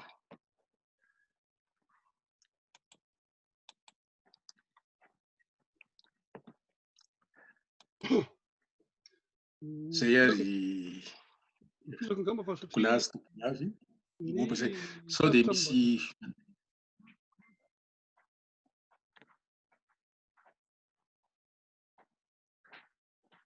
azoko toizana ve Jean-Jacques? Ahoana? Azoko toizana ny manaraka. Tonga dia toizanao manaraka, azonao toizana avy hatrany. Io dia lakotsindro ny fahatapahana teo fa misy fahasamporana ny fifandraisana. Ny tetikasa momba ny aty ivelan'ny nosy indray zany amin'ny fampianarana ny jerena dia ho ahopana voalohany indrindra amin'ny fanapariahana ny fampianarana kabary ilay amin'izay faritra na tany mbola tsisy fampianarana voalohany, fa ho manakaraka an'izany dia indrindra noho ny fahazoana ity teknôlôjia vaovao ity dia mitarika tetikasa be dia be izy io, ka dia ho tsinjaraiko hatrany hoe inona sy inona no zavatra kasaina ho atao zany. Mbola fanapariahana ny fampianarana aty ivelan'ny nosy araka ny teniko teo hoe faly mahita ary zareo avy any Côte d'Ivoire sy avy any Japon. Ny any Afrika izany no tena ezaka atao atoato, dia miaraka amin'izay dia ny any États-Unis izay raha miasa amin'ny any Canada, dia ny aty Royaume-Uni ihany koa, aty Angleterre zany izay misy malagasy maro ary maniry hianatra kabary ihany koa, ka dia ity fitaovana ity no ahafahana manamora izany zavatra izany ary dia anatin'ny tetikasa zany asa raha ohatra ka ho lany na tsy ho lany. Fa manakaraka an'izany ny fahazoana ity teknôlôjia vaovao ity dia mahafinaritra fa manana zoom vaovao ny foibe maneran-tany izay mahazaka hatramin'ny 500 mpandray anjara zany, kanefa raha ohatra tsy ho voafehy izy ity dia karazana volamena noroksoa ihany, koa dia mieritreritra ny atao amin'ny tetikasa atao amin'ny fampianarana ity ivelany io, satria izay moa zany no tena fampiasan'izy io mba hisian'ny fiofahana ahafahana mifehy bebe koa n'izy ity, ny zoom zany. Kanefa rehefa voafehy ny zoom, rehefa mampianatra isika dia tsy fampianarana vavavava eto fotsiny fa tsy maintsy hisy ihany koa takela-desona izay ho zaraina ny mpianatra, dia tokony hisy ihany koa miaraka amin'ny zoom zany fiofahana izay mahakasika ny Word sy PowerPoint izay fitaovana ahafahana manao ny takela-desona, dia anisan'ny tetikasa tetikasa atao ihany koa izay zavatra izay. Ao anatin'izany fampianarana izany tsy ny logiciel ihany tokony ampianarana fa tokony ampianarana amin'ny zoom ihany koa ho an'izay ampianatra zany ny pédagogie sy ny andragogie. Izany zavatra izany tenenina aty ivelany nosy fa afaka mity izy misitraka an'izany koa na ny any an-tanindrazana aza. Ny takalo-dinika mokopatana dia ny rahantsika nahita ny zavatra iny. Voakasika manokana amin'iny aty ivelany nosy satria midadasika be moa zany ilay toerana, ka dia ny faniriana dia ny tohizan'izy iny ary dia efa tsara fanombohana moa dia antenaina fa tsy ho laviny inona ity izy ny fanapahana rehefa avy eo ny fanohizana azy. Manaraka izany ny fandalinana ny fio koa zany dia raha ohatra ka nisy sakatsakana teo amin'ny fananana an'ity fitaovana ity dia tokony ho tafiditra anatin'ny tetikasa ihany koa ny fampiarana an'io manomboka izao satria azo atao tanterahana tsara amin'ity fitaovana ity ilay izy. Ny farany dia ny fampianarana teny malagasy izay ao anatin'ny andraikitsika fifima satria raha ny aty ivelany nosy indrindra dia efa mihavitsivitsy ihany ny malagasy efa mahay teny malagasy, ka raha ohatra ka mieritreritra hampianatra kabary ho an'ireo malagasy aty ivelany nosy dia tokony todidoha ihany koa zany any amin'ireo izay tsy mahay ny teny malagasy, ka io fampianarana teny malagasy io aloha raha teto Frantsa no nanombohana an'izy io, ny raha niasa tamin'ny fikambanana fampianarana teny malagasy dia notarihana ihany koa ny mpampianatra rehetra aty ivelany nosy handray anjara amin'ny fampianarana teny malagasy io, ary dia maromaro ihany no mandray anjara tamin'io, ka ny faniriana dia engany itoy izany tetikasa izany ary ho tanterahana amin'ny manaraka. Izay amin'ny ankapobeny ny tetikasa izay eritreretina ho atolotra ho dinihan'ny mpivoaka rehefa avy eo raha matoy filoha, izay no manapitra ihany koa ny tatitra avy aty ivelany nosy.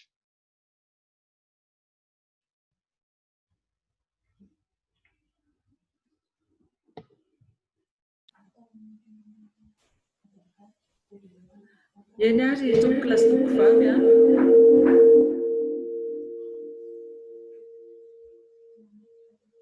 ankasitrahantsika ny talen'ny fampianarana sy ny fikarohana. Teo ihany koa moa Andriamatoa Filompanampy izay nitondra an'izay tatitra izay. Dia ankasitrahana toy izany ihany koa isika rehetra solitena ny isaparitany, na ny talen'ny fampianarana io na ny filomparitany.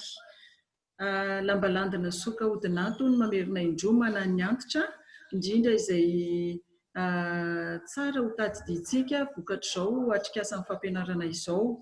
Ny zava-baovao zany indrindra ny eo anivo ny foibe dia ny fanatanterantsika ny takalo dinika morom-patana, natokana ho an'ny mpikambana FIPIMA amin'ny ankapobeny izany.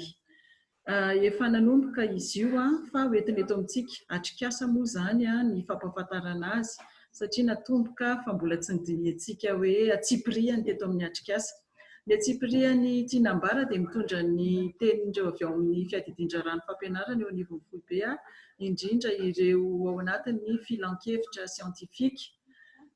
Tsara ny mba anasitsika marika ireo mpitakalo dinika morom-patana.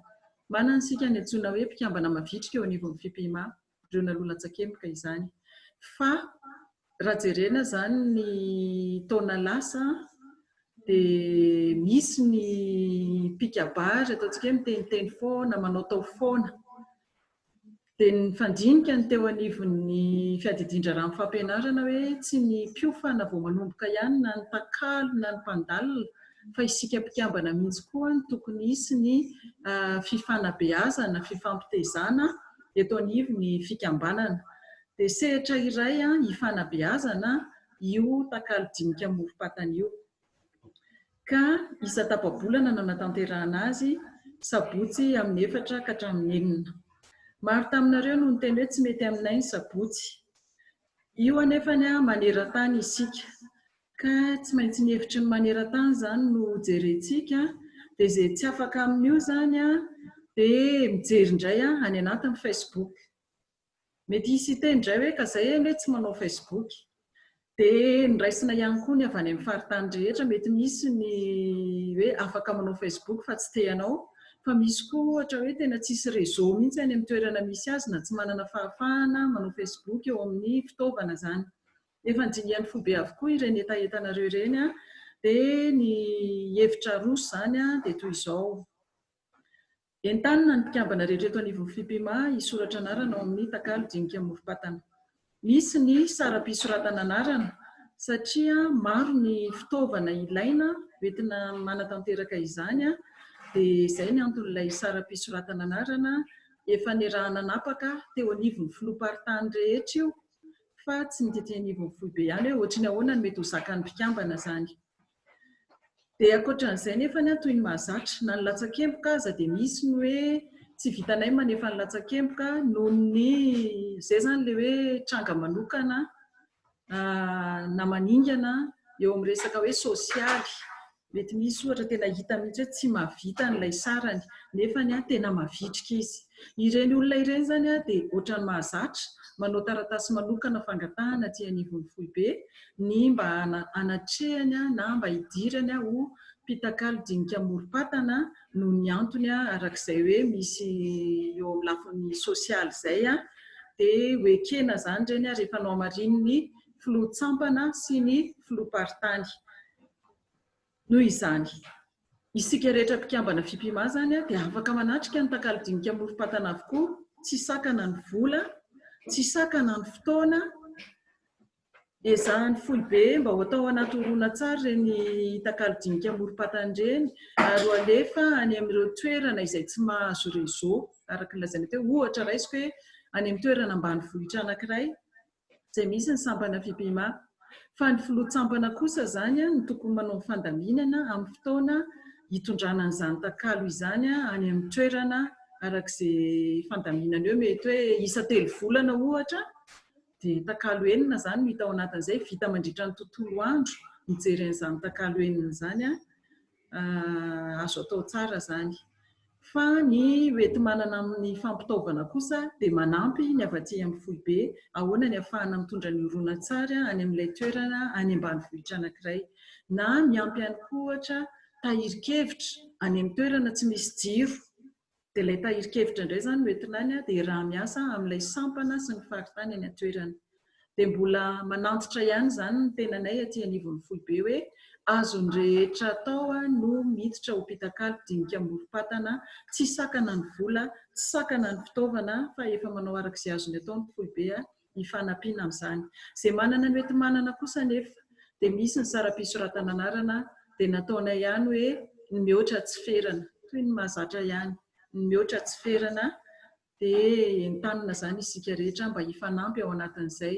Raha ny fitaovana niasana ohatra hoe ny ordinateur niasanay nanomboka tamin'ny 2 volany teny malagasy dia tsy mbola misy fitaovany Foibe akory, fa nisy ireo namana, nisy ireo malala-tanana mba mampindrana fitaovana na fahatsika na natotosa ny takalo-dinika morom-patana na ny herinandro ny kabary aza. Ka izay ny anton'ilay saram-pisoratana anarana tompoko mba ho fampitaovana ny Foibe dia manentana antsika izany na fitaovana ihany koa aza ny atolotritsika dia raisina tanan-droa mihitsy, fa tsy voatery hoe ilay saram-pisoratana ihany afaka mifandray amin'ny Foibe ianareo hoe inona avy ny fitaovana mety ilaina dia ahafahantsika fa mbola tsy misy fitaovana na iray aza tsika izao fa mbola fitaovana indramina avokoa no ampiasaina. Raha misy fanontaniana ireo dia iangaviana ianareo mba hanoratra. Raha ohatra ka misy tsy mety aminareo ny hevitra avy aty amin'ny Foibe dia iangaviana koa isika mba hanoratra, fa matoa izany tsy misy ny soratra dia ekentsika ny voalaza. Ny ankoatran'izay ny resaka mpandalina amin'ity taona ity io moa hoe efa ela ny ela fa tsy mety masaka ny nahandro dia omena amin'izay izany ny fotoana hoe 10 Oktobra fanokafana amin'ny fomba manetriketrika ny taom-pianarana kabary 2024 araka ny nambarany tany Filo Jean-Jacques teo. 10 Oktobra ny fanokafana izay ataon'ny Foibe aorianan'izay izany afaka manokatra amin'izay ny rehetrarehetra arak'izay mamety azy na Novambra na Desambra arak'izay mamety ny tsirairay. Ao amin'ny 10 Oktobra io dia misy ihany koa ny fiantsoana ireo mpandalina rehetra izay te handalina. Io izany karazana fampahafantarana iombonana ho an'ireo rehetra mpianatra, mpiofana izany na vita fiofanana na vita takalo ka te handalina. Takalo leny anivon'ny faritany fa tsy takalo dinika morom-patana. Dia miantso ny rehetra na isika mpikambana ihany koa aza mbola afaka miditra ho mpandalina isika. Ny filompanampy Foibe zao efa mpikambana izy vao nanao mpandalina ohatra izany azontsika atao tsara izany. Fikarohana mifara amin'ny fanohanana voka-pikarohana. Dia ankoatran'izay moa ny volana Septambra io indray iantsonan'ny tompon'andraikitra io ny taleny fampianarana. Tsy ampy antsika izao atrikasa izao fa ho ataonay tsikelikely izany ny toy ny atrikasa ka amindronanay ohatra hoe ireo rehetra mpampianatra mpandalina sy ny taleny fampianarana dia hanome fotoana izahay. Dia izy koa ny fotoana ohatra ho an'ireo rehetra mpiofana, mpampianatra mpiofana dia ataontsika tsikelikely ohatran'izay fa tsy vitan'ity no raha tany amin'ny herinandro ny kabary toy ny fanao isan-taona dia vitantsika izany, fa noho ny zava-misy iainantsika dia ho atao tsikelikely ny atsipiriany fa ny ankapobeny izany no lazaintsika eto. Mafisy koa 10 Oktobra ny fanokafana ny fampianarana taom-pianarana kabary amin'ity taona ity. Enina ny tatitra avy any aminareo ary efa nisy resaka ihany ny fanaovana tamin'ireo tale tsirairay na filoha. Nisy ny taratasy nalefan'ny Foibe hoe mikatona amin'ny fampianarana kabary. Ankehitriny izany isika eto no hanapaka. Raha ohatra ka misy mandaha dia manoratra izy, fa raha tsisy ny soratra na ny Facebook na eto amin'ny Zoom manaiky isika rehetra. Ny Foibe izany dia manome lalana atsika rehetra izay hanohy ny fampianarana ka manaraka ny fepetra eo amin'ny firenena na eo amin'ny toerana mety raha eto Madagasikara izao isaky ny faritra ilay fepetra dia manaraka ny fepetra eo amin'ny faritra izay misy ny toeram-pianarana kabary. Fa miverina izany ny fampianarana kabary dia izay hitanareo apetraka amin'ny faritany, apetraka amin'ny sampana fomba mamety ny fampianarana. Nanandrana isika nanao ny ampitain-davitra tamin'ny famerenana iombonana. Raha tianareo ho tohizany dia azo atao hoe andao atao fampianarana mitohy ho an'ireo mbola tsy afaka mifanatrika. Hoy ianareo hoe aleo tohizana ny fampianarana mifanatrika dia toy ihany koa zany zay. Zay zany ny fanapahan-kevitra avy aty amin'ny Foibe. Zany hoe hatramin'ny faran'ny volana Desambra kosa no heverina rasitrakareo mba hamitana ny fampianarana taom-pianarana 2024 ho faranantsika amin'ny volana Desambra raha tratra. Io moa fandriana ihany ny antsika fa mbola anterina hoe miankina amin'ny zava-misy eo amin'ny firenena tsirairay. Misy fanamariana avy eo amin'ny Facebook. Raha toa ka tsy misy ny fanamariana dia iombonantsika zany izany fanapahan-kevitra rehetra izany. Eto amin'ny Zoom moa tsisy fanamariana fa ho antsika manatrika etoana kosa everiko fa maromaro mbola tsy nisoratra anarana. Raha sitrakareo mba ahafahantsika maka an'ilay fanamariana pahatongavana tsy ampy ny voasoratra eto dia mba hiangaviana indrindra ny filoha-paritany sy na ny talen'ny fampianarana mba handefa aty amin'ny Foibe ireo rehetra nanatrika ny atrikasan'ny fampianarana androany satria mbola vitsy dia vitsy zany no voasoratra eto amin'ny Zoom eto. Zay ary tompoko ny atrikasan'ny fampianarantsika raha toa ka misy samihafa olona 2, 3, 4 talen'ny fampianarana na filoha-paritany sao dia misy ambaranareo mahakasika ny fampianarana.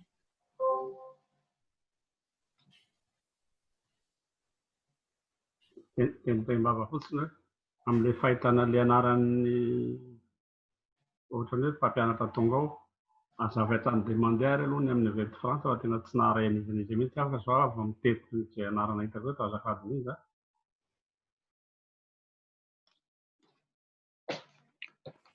Tsy maheno izay avy aty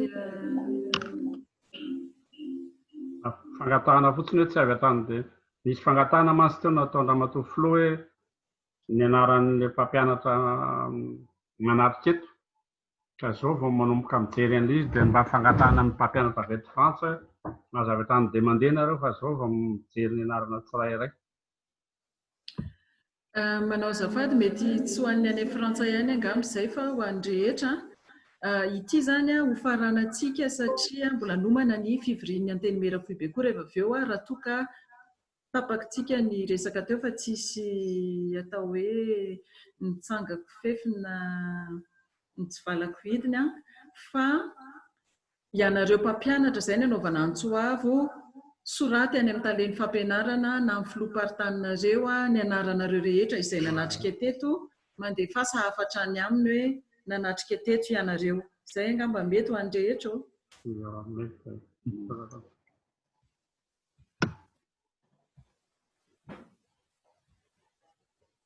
Eny ary toko dia manatitra ny fisaorana sy ny fankasitrahana antsika rehetra nanatrika izao atrikasam-pireneny ny fampianarana izao dia makasitraka ihany koa ny Birao Foibe ny teknisiana na totosaina izao ianareo rehetra manaraka amin'ny Zoom na amin'ny Facebook dia mbola hiatrika ny fivorian'ny anteny Mera Foibe moa zany araka ny nambara teo ho anareo anteny Mera Foibe izay manatrika etona tsy mora ny mandamin-javatra tompoko.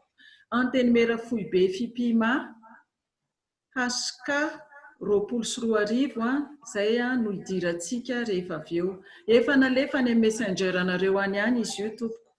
Any anaty Messenger ahitanareo azy anteny Mera Foibe FIPIMA #2024 ny Zoom tsy miova fa ny Zoom mahazatra ihany. Ary ao anatin'izay ihany koa moa zany amafisina ny atao hoe anteny Mera Foibe dia ireo filoha rehetra na filoha tsampany ianao ny filoha-paritany filoha Foibe dia ireo raha eto Madagasikara izy dia miampy an'ireo 220 mpikabary 220 no vidiana isa-paritra. Zay zany ho any ampitan-dranomasina zany dia ny filoha tsampana sy ny filoha-paritany filoha tsampana eo ambany fehin'ny Foibe zany hoe filoha tsampana rehetra ankoatry ny ao a Frantsa fa ny ao amin'ny Frantsa kosa dia ny filoha-paritany ihany. Zay zany manatrika ny fivorian'ny anteny Mera Foibe. dia ny brofoibe zany mbola antsoina hiverina amin'ny